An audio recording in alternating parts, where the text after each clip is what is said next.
Tak terima dianiaya, Ayu Romadoni, seorang ibu rumah tangga yang berprofesi sebagai penyanyi, melaporkan suaminya sendiri ke SPKT Polrestabes Palembang. Pelapor datang ke SPKT Polrestabes Palembang dengan kondisi luka lebam di tubuh. Dalam keterangannya, penganiayaan dipicu karena dirinya tidak mengangkat telepon saat bernyanyi di atas panggung. Disebutkan pelapor, suaminya juga menuduh dirinya telah berselingkuh dengan pria lain. Gara-gara aku begawe Pak gak ngangkat telepon. Sakunya aku nih belanangan di pucuk panggung itu. Nah sudah balik-balik aku nih yo, dia suruh aku ngakui, jadi aku akui Pak kalau memang nak ngate.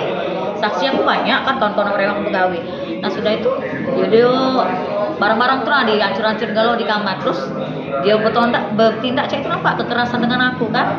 Sudah terjadilah cak itu, dia dipukuli, pokoknya dia tuh melempari ke koper, ke badan, lebam tangan kayak ini lebam, tangan kanan, kaki, terus dada Pak sakit. Polisi telah mengantongi alat bukti dari pelapor untuk menindaklanjuti laporan korban.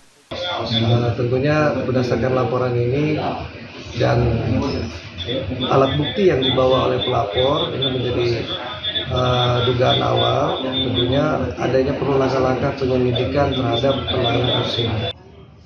Korban berharap terlapor segera ditangkap untuk mempertanggungjawabkan perbuatannya.